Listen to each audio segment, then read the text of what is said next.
pelo sol que brilha, glória a Deus, pela flor que nasce, glória a Deus, pelos montes altos, glória a Deus, pelo mar também, glória a Deus, pelos passarinhos, glória a Deus, pela noite e o dia, glória a Deus, pela brisa leve glória a Deus, que de longe vem, glória a Deus, pelo alimento, glória a Deus, pela habitação, pela amizade, glória a Deus, de irmão para irmão. Glória a Deus, glória a Deus, glória a Deus, glória a Deus. glória a Deus, glória a Deus, glória a Deus, glória a Deus.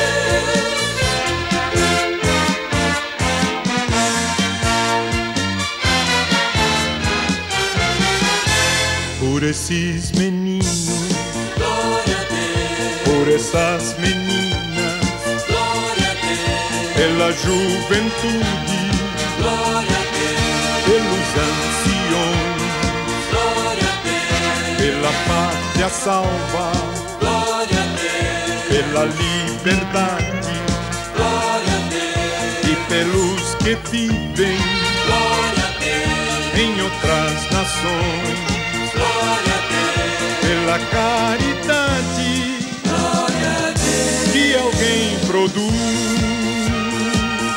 pelos céus que um dia glória a Deus, nos mandou Jesus.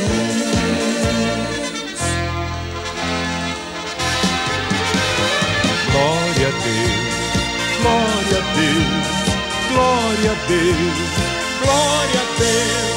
glória a Deus, glória a Deus, glória a Deus, glória a Deus, Glória a Deus, glória a Deus, glória a Deus, glória a Deus.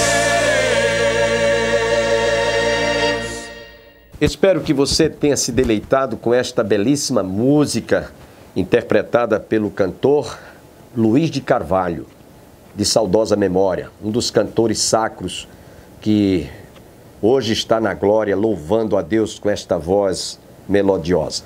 Estamos iniciando mais um programa, Opção para a Vida, nesta manhã de quinta-feira, hoje 7 de dezembro. Estamos praticamente no apagar das luzes, na contagem regressiva do ano que está terminando. Nesta manhã nós vamos estar ouvindo o reverendo Calvino, pastor da Igreja Presbiteriana de Campina Grande, no bairro de São José. No dia 31 de outubro deste ano, ele realizou um culto em sua igreja, um belíssimo culto de gratidão, de ações de graças pela passagem da Reforma Protestante, do acontecimento histórico da cristandade. E naquela ocasião, nós estivemos lá, registramos, ele trouxe uma palavra muito importante, nós hoje ouviremos a primeira parte desta mensagem, inclusive algumas pessoas pediram para que nós fizéssemos até cópias desta mensagem que nós vamos ouvir hoje, porque vale a pena você ouvir essa exposição da palavra de Deus com muita riqueza de detalhes sobre o que aconteceu no dia 31 de outubro do ano de 1517. Então, havia também a presença de um belíssimo coral lá, que nós vamos ouvir no final desta mensagem. Estaremos ouvindo o coral juntamente com a Igreja Catedral 13 de Maio e a Igreja Presbiteriana, formaram um belíssimo coral e cantaram belíssimos hinos naquela noite. Então, você não pode deixar de prestigiar, ou seja, de ouvir. Continue conosco, porque Deus vai falar ao seu coração. Antes, porém, queremos lembrar aos nossos estimados telespectadores, no dia 23 deste mês, você está convidado com a sua família a participar e prestigiar da cantata natalina, a 7ª edição sobre o Natal.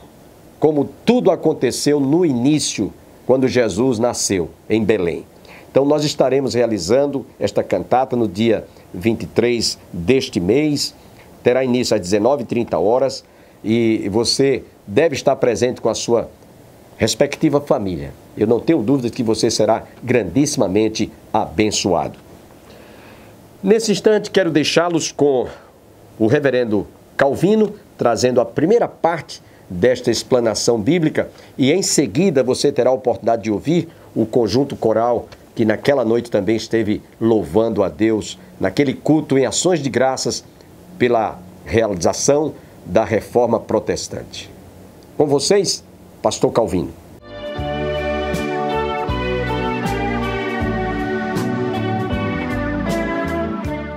Agradecendo a Deus pelos 500 anos de Reforma Protestante.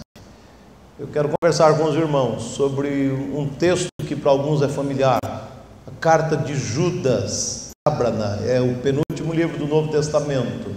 Eu quero ler com os irmãos apenas alguns versículos da carta escrita por Judas, os 4 versículos iniciais. Judas, servo de Jesus Cristo e irmão de Tiago, aos chamados, amados em Deus Pai e guardados em Jesus Cristo, a misericórdia, a paz e o amor sejam multiplicados. Amados, quando empregava toda diligência em escrever-vos acerca da nossa comum salvação, foi que me senti obrigado a corresponder-me convosco, exortando-vos a batalhardes diligentemente pela fé, que uma vez por todas foi entregue aos santos. Pois certos indivíduos se introduziram com dissimulação, os quais desde muito foram antecipadamente pronunciados para esta condenação, homens ímpios, que transformam em libertinagem a graça do nosso Deus e negam o nosso único soberano e Senhor, Jesus Cristo. Nos últimos meses, em virtude dos 500 anos da Reforma Protestante, temos ouvido incansavelmente estudos, sermões, palestras sobre este magnífico episódio da história. Mas, infelizmente, muitos não sabem, não conhecem os fatos que levaram à reforma do século XVI. Por isso eu quero iniciar o sermão dessa noite lembrando alguns fatos que antecederam e motivaram a Reforma Protestante do século XVI. E eu resumiria numa frase: a Igreja Católica Romana naquele momento passava por momentos delicadíssimos. Essa é uma das razões pelas quais a Reforma eclodiu. Na verdade, a Igreja Católica Romana passara um período conhecido como o cativeiro babilônico da igreja, que se estendeu de 1305 a 1377, período no qual a corte papal foi transferida para a cidade de Avignon, ou Avignon, na França, no sul da França. E essa era uma situação delicada, porque os católicos romanos entendiam que a sede deveria ser em Roma, mas nesse período de 72 anos, a sede, por causa inclusive de questões políticas, estava em Avignon, no sul da França. Como se isso não fosse suficientemente sério, delicado, a igreja estava tão dividida na Idade Média que ela chegou a ter 3 papas simultaneamente: um papa em Avignon, um papa em Pisa e outro em Roma. E esse período ficou conhecido como a Grande Cisma, ou Grande Cisma do Ocidente. 3 papas se degladiando, tentando ver quem mandava mais. E o interessante é que a história diz que um vivia excomungando o outro, para dizer que tinha autoridade sobre a igreja. Esse era o cenário. Como se isso não bastasse, a Bíblia não era acessível ao povo, tanto que quando Martinho Lutero chegou ao monastério, não lhe era permitido fazer o estudo da palavra do Senhor individualmente. Por isso, às escondidas, às espreitas, ele entrava sorrateiramente na biblioteca do monastério para ler a Bíblia. Além dessa situação, as missas eram todas em latim, portanto, as pessoas que iam à igreja não sabiam o que estava acontecendo durante as missas, e como consequência disto, a fé do povo era superficial, fruto de uma tradição, mas não resultado de uma conversão, porque muito do que acontecia na missa, as pessoas não entendiam. porque não falavam latim. Na sua grande maioria, as pessoas eram analfabetas naquele período. E falar uma outra língua, então, seria algo excepcional. Portanto, a missa em latim pedia que as pessoas conhecessem, aprendessem a respeito do Evangelho, produzindo assim, consequentemente, uma fé superficial. A Igreja Católica Romana vivia uma crise, e a crise que tomara conta da igreja na Idade Média não era somente espiritual, mas também moral. Naqueles dias o clero tinha o poder político e a corrupção era enorme. Naqueles dias os cargos eclesiásticos eram comprados por nobres ricos e usados para alcançar mais riqueza e mais poder. Conta-se, e alguns já me ouviram contar essa história, que Rafael Sanzio pintava os famosos afrescos do Vaticano quando alguns cardeais pararam para observar e para julgar a sua obra, o seu trabalho. E um deles olhou para os afrescos e disse: olha, o rosto do apóstolo Paulo está muito vermelho. E Rafael respondeu: ele cora ao ver nas mãos de quem está a igreja. Ele fica vermelho assim de vergonha ao ver nas mãos de quem está a igreja. O que Rafael estava dizendo simplesmente revela o tamanho da crise moral que assolara a igreja naqueles dias que antecederam a reforma. A eleição de Leão X para o papado da igreja, a Igreja Católica Romana começou a usar as indulgências para levantar recursos com o objetivo de construir a Basílica de São Pedro em Roma. Os historiadores dizem que as indulgências do Papa Leão X eram mercadejadas grosseiramente. Portanto, o que as indulgências de Leão X diziam era o seguinte: que um pecado poderia ser perdoado com a compra da indulgência. Um pecado presente, um pecado passado e inclusive um pecado futuro. Como se isso não bastasse. Acreditava-se que uma alma que ia para o purgatório, uma crença exclusivamente católica romana, poderia ter seus pecados perdoados se um familiar comprasse indulgências para tal fim. O grande mercador de indulgências do século XVI era um monge dominicano, um pregador bastante popular chamado John Tetzel. Dizem que ele tinha uma propaganda bem convincente. Na verdade, ele criara, segundo os historiadores, um jingle para promover as indulgências. Ele dizia, de dois jingles, um deles dizia o seguinte: tão logo a moeda caia na caixa, ou melhor, tão logo a moeda na caixa ecoa, uma alma do purgatório para o céu voa. Além desse, tinha um outro que dizia assim: coloque seus centavos no prato e os portões de pérolas se abrem no ato. Esses eram os jingles cantados, divulgados por Tetzel, tentando convencer as pessoas de alguma maneira a investir nas indulgências.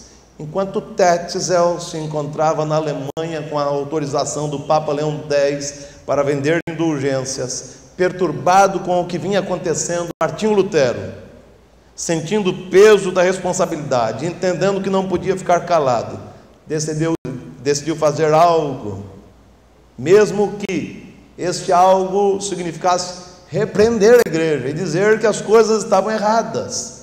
Segundo J. Nichols, diante daquele cenário escandaloso, Martinho Lutero encheu seu tinteiro, sentou-se à escrivaninha e começou a trabalhar. E quando terminou de escrever, tinha 95 argumentos e observações a respeito da venda de indulgências. E imediatamente depois afixou-as na porta da capela do castelo de Wittenberg, que funcionava como uma espécie de mural público. Aquele era o dia 31 de outubro de 1517. As 95 teses, e o curioso era isso, era um convite para um debate público.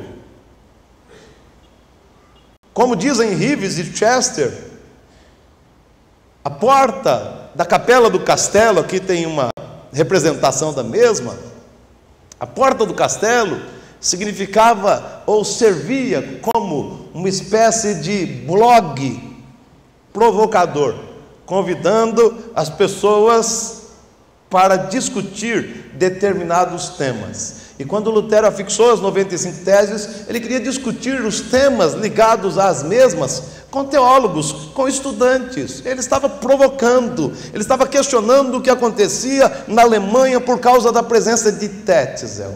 Os historiadores entendem que aquele 31 de outubro funcionou como um pontapé inicial da Reforma Protestante. O dia quando um monge agustiniano, inconformado com o que via na igreja, decidiu escrever 95 teses, dando início a um movimento que tinha como objetivo primário batalhar pela fé. O que Lutero queria era batalhar pela fé, para que a igreja voltasse às Escrituras, fosse fiel às Escrituras, fosse fiel ao Senhor das Escrituras. Esta, meu querido, também deve ser a postura da igreja em pleno século XXI. Afinal de contas, o que temos ouvido e visto, não apenas no mundo, como as aberrações ligadas à ideologia de gênero, mas também no meio da igreja cristã, essas coisas devem nos indignar e devem nos motivar a fazer algo.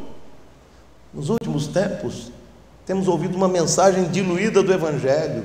As indulgências da Idade Média foram, de alguma forma, ressuscitadas por alguns pastores inescrupulosos que vêm no ministério fonte de lucro e estão preocupados apenas com os resultados financeiros. Não podemos ver estas coisas, não podemos ouvir heresias sendo pregadas de alguns púlpitos sem que tenhamos algo a dizer contra essas mentiras. Nesses dias precisamos, à semelhança de Martinho Lutero, batalhar pela fé, batalhar pela fé, batalhar pela fé, batalhar pela fé.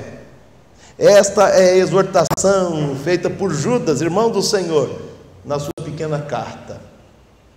Quando nos deparamos com esta pequena epístola, descobrimos que num primeiro momento a intenção de Judas era tratar de um tema bem particular, a nossa comum salvação. É o que ele diz no versículo 3. Mas diante de algumas situações, ele se sentiu obrigado a fazer algo diferente. Veja o que ele diz no versículo 3. Se você tem a sua Bíblia em mãos, olha o que ele diz: amados, quando empregava toda diligência em escrever-vos acerca da nossa comum salvação, leia comigo a parte final, vamos ler? Foi que me senti obrigado a corresponder-me convosco, exortando-vos a batalhar diligentemente pela fé, que uma vez por todas foi entregue aos santos. Ele muda a temática e desafia e exorta a igreja a batalhar pela fé. Mas por que Judas mudou a temática? Por que ele se sentiu motivado a instigar a igreja a batalhar pela fé? O versículo 4 responde, eu não lerei, mas eu vou mencionar o que acontece aqui. Porque certos indivíduos se introduziram dissimuladamente na igreja para causar danos à mesma. Judas está dizendo no versículo 4 que alguns indivíduos se tornaram membros da igreja cristã e até líderes da igreja cristã, mas o fizeram dissimuladamente. O grego passa a ideia de que eles se infiltraram na igreja, escondendo as suas verdadeiras intenções, mas eles estavam prontos para causar danos à comunidade cristã. Além disso, no versículo 4, Judas diz que esses indivíduos eram ímpios, e conquanto tenham se tornado membros da igreja e líderes da igreja cristã daqueles dias, ainda assim eram ímpios. Eles não experimentaram a genuína salvação. Tinham cheiro de crente, jeito de crente, vocabulário de crente, mas não um coração transformado pelo Senhor. Judas diz, eles são ímpios. Ele diz uma terceira coisa, eu me senti estimulado a mudar o tema da minha carta, porque esses indivíduos têm transformado a graça do Senhor em libertinagem. O pastor Augusto Nicodemos diz que a palavra libertinagem aqui significa usar a liberdade moral para objetivos imorais, para uma vida de dissolução, e era o que estava acontecendo ali. E Judas diz, olha, o que tem na igreja é libertinagem, imoralidade, dissolução. E aí ele encerra o seu argumento dizendo o seguinte, eu mudei a temática da carta, porque alguns indivíduos que se infiltraram na igreja, se tornaram membros da igreja, líderes na igreja, esses indivíduos têm negado a Jesus Cristo. Esses indivíduos negam que Jesus, o nosso único e soberano Salvador, seja Deus, seja divino, esteja no controle de todas as coisas. Foi nesse cenário de heresias brotando dentro da igreja que Judas decidiu denunciar os hereges que negavam o senhorio de Jesus e decidiu desafiar a igreja a batalhar pela fé. E aí eu quero que você perceba uma coisa.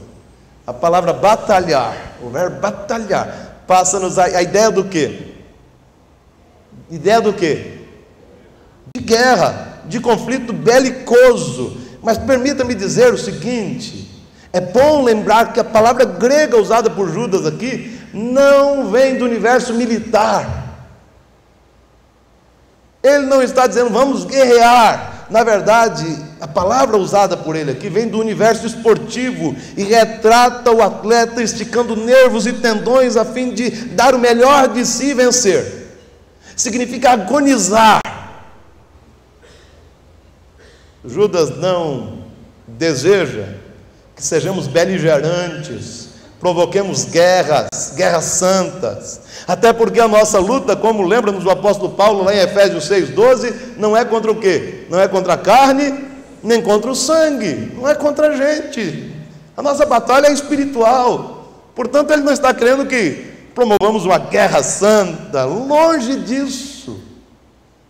Na verdade, ele nos chama a defender a fé, ensinando o evangelho da graça, denunciando o erro e abrindo mão de todo o silêncio passivo e covarde diante da mentira, do falso ensino e da corrupção.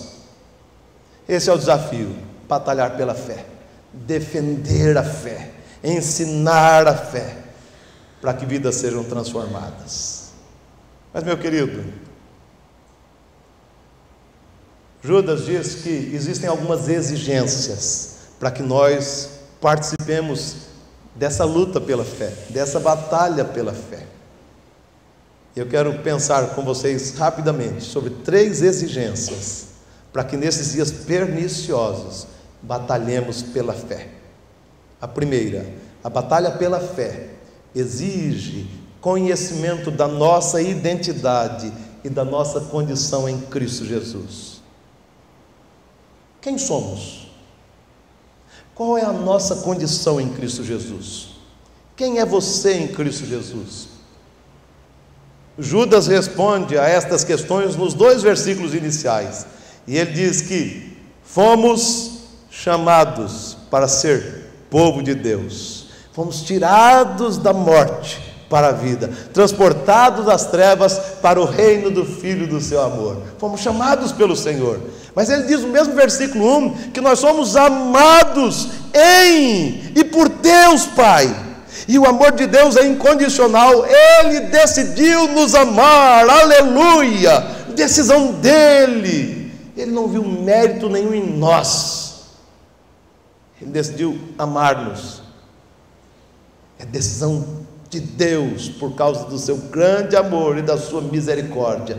Ele nos amou graciosamente.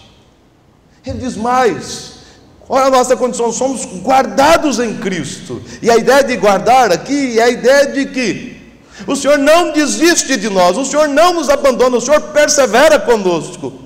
O Senhor é que nos mantém firmes na fé por causa da sua maravilhosa graça. Ele não desiste da nossa vida. Ele vigia-nos, dispensando o seu cuidado para perseverarmos na fé, para permanecermos firmes na fé.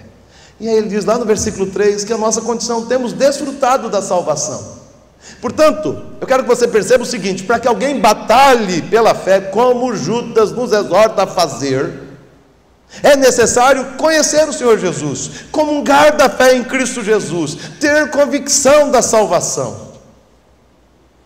Só tem sentido desafiar alguém a batalhar pela fé quando tal pessoa desafiada experimentou genuína conversão, foi alcançada, transformada pela graça. Caso contrário, tal pessoa não terá paixão, disposição, interesse, não será coerente, nem terá discernimento para perceber onde se encontra o erro. E nós vamos encerrar o nosso programa ouvindo o conjunto coral que esteve naquela noite abrilhantando o louvor, naquele belíssimo culto em ações de graças. Inclusive, se algumas pessoas desejarem a cópia desta mensagem, hoje ouvimos a primeira parte, ouviremos amanhã a continuidade e a conclusão, você pode entrar em contato conosco após o programa. Eu acredito que você dará o seu telefone, nós, de acordo com o número de pessoas, faremos as cópias desta mensagem que você ouviu hoje a primeira parte. Fiquemos, portanto, no encerramento deste programa com o coral que esteve ali abrilhantando o louvor naquele culto em ações de graças. E até amanhã.